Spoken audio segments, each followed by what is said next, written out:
சூடான பஜ்ஜி டீயோட இன்னைக்கு ஈவினிங் சுட சுட வேலைகள் நைட்டு வரைக்கும் இருந்துக்கிட்டே இருந்துச்சு. அதை தான் உங்ககிட்ட நான் ஷேர் பண்ணியிருக்கிறேன். இப்போல்லாம் அதிகமாக ஈவினிங் ஸ்நாக்ஸுங்கிறது வீட்டிலேயே மேக்ஸிமம் ரெடி பண்ணிடுறது. அதுவும் சம்மர் ஆரம்பிச்சதுலேருந்து அதிகமாக பழங்கள் தான் ஸ்நாக்ஸாக பகல்லையும் சரி ஈவினிங் சரி எடுத்துக்கிறோம். ஆனால் ஒரு சில நேரம் இந்த மாதிரி ஏதாவது காரசாரமாக சாப்பிடணும்னு தோணுது. அதிகமாக கார உணவுகளை இந்த சம்மர் காலத்தில் அவாய்ட் பண்ணிக்கிறது ரொம்பவே நல்லது தான். இருந்தாலும் ஒரு சில நாள் தவிர்க்க முடியாத பட்சத்தில் இந்த மாதிரி சாப்பிடணும்னு தோணுது. அதனால் அதை வெளியில் வாங்குறதுக்கு பதிலாக முடிஞ்ச அளவுக்கு வீட்டிலேயே செஞ்சிடலாம் அப்படிங்கிறதுனால எந்த அளவுக்கு நம்மளால் சின்ன சின்ன ஈஸியான ஸ்நாக்ஸ் எல்லாம் செய்ய முடியுமோ அந்த மாதிரி இப்போ நான் வீட்டிலேயே கொஞ்சம் பார்த்து பார்த்து செஞ்சுக்கிட்டு தான் இருக்கிறேன். எந்த அளவுக்கு ஹோட்டல் சாப்பாடு பேக்கரி ஐட்டங்கள்லாம் அவாய்ட் பண்ண முடியுமோ அந்த அளவுக்கு முடிஞ்ச அளவுக்கு குறைச்சிட்டு தான் இருக்கிறோம். ஒரு சில நாள்கள்ல என்ஜாய்மெண்ட்டுக்காக வெளியில போறோம். அது வேற. ஆனா அதிகமா கடைகள்லயோ, பேக்கரி ஐட்டங்களோ நம்ம வாங்காம இருக்கிறது ரொம்பவே நல்லது. இந்த சம்மர் சீசன் ஆரம்பிச்சதுலேருந்தே வடைங்கிறத சாப்பிட்டு ரொம்ப நாள் ஆச்சு. ஸோ வடை சாப்பிடுவோம், வடை சாப்பிடணும் போல இருக்கு அப்படின்னு சொல்லி வீட்ல சொன்னதுனால, சரி அதை ஏன் இன்ஸ்டன்ட்டா பஜ்ஜி மாவு வாங்கி வீட்லயே செஞ்சிடலாம் அப்படிங்கிறதுக்காக வீட்லயே ரெடி பண்ண ஆரம்பிச்சுட்டேன். வீட்ல கொஞ்சம் அரிசி மாவு இல்லாததுனால, நான் வீட்ல மாவு ரெடி பண்ணி பஜ்ஜி செய்யல. கடையில பஜ்ஜி வாங்குறதுக்கு பதிலா இன்ஸ்டன்ட் பஜ்ஜி மாவு கூட வாங்கி வீட்ல வாழைக்காய் இருந்துச்சு. அதை வச்சு பஜ்ஜி செஞ்சிடலான்னு சொல்லி பஜ்ஜி சாப்பிட்டு சூடா டீயையும் குடிச்சாச்சு.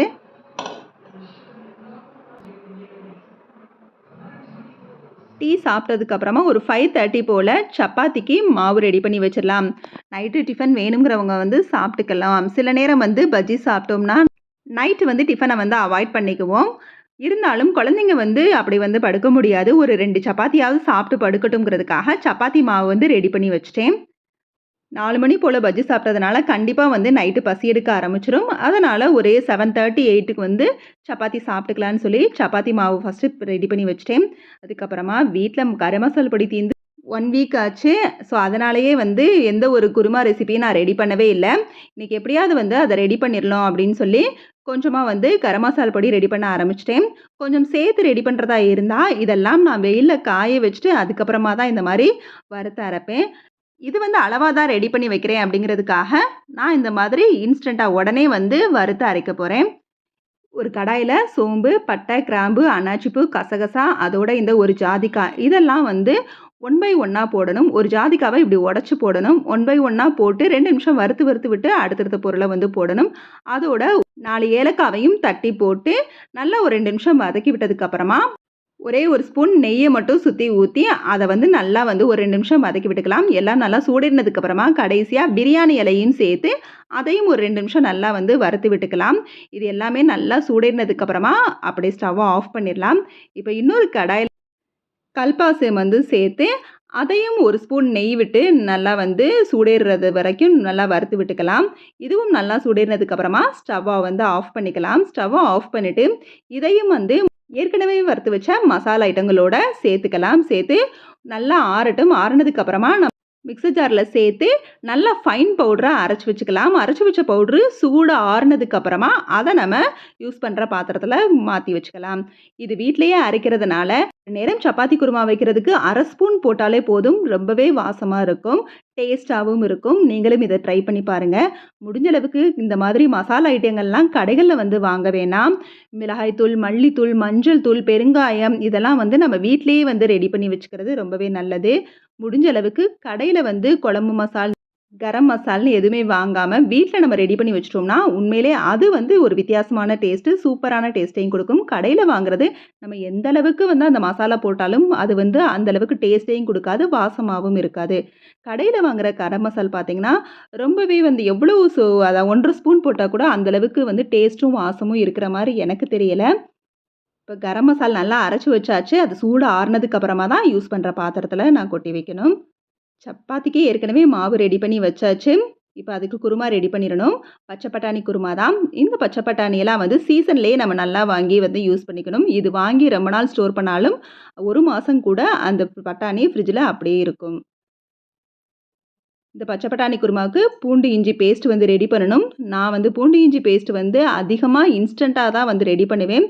அது இன்ஸ்டண்ட்டாக ரெடி பண்ணி போட்டால் தான் எனக்கு அந்த ஃப்ளேவர் அது நல்லா இருக்கிற மாதிரி தெரியும். அந்த வீக் வந்து நான் அதிகமா யூஸ் பண்ணணும் அப்படின்னு தோணுனா மட்டும் தான் நான் வந்து வீக் எண்ட்லயே வந்து நான் அரைச்சு, அதுவும் ஒரு சின்ன டப்பால தான் வந்து போட்டு வச்சுருவேன். அதுவும் ஒரு 2, 3 டேஸ்லயே வந்து காலி பண்ற மாரி வச்சுக்குவேன். அப்படி இல்லன்னா, இந்த மாரி இன்ஸ்டன்ட்டா தான் ரெடி பண்ணி வச்சுக்குவேன்.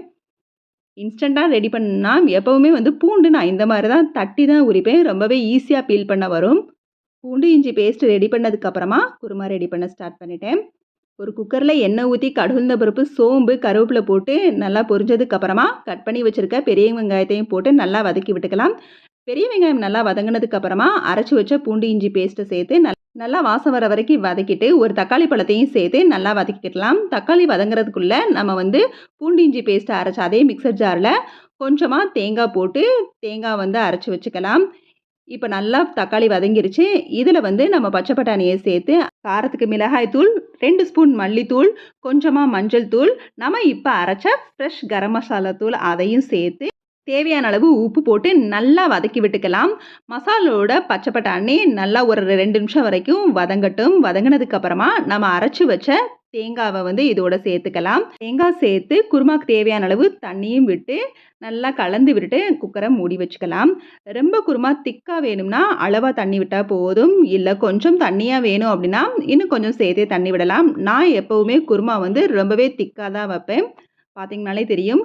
கொஞ்சம் இப்ப பார்க்குறப்ப கொஞ்சம் தண்ணியா தெரியும். இது வந்து சூடு ஆற ஆற நல்ல கிரேவியா ஆயிரும். வெறும் பச்சை பட்டாணி மட்டும் வச்சு சாப்பிடுற மாரி, அந்த அளவுக்கு திக்கான கிரேவியா தான் சப்பாத்திக்கு எந்த குருமா ரெடி பண்ணாலும் செய்வேன்.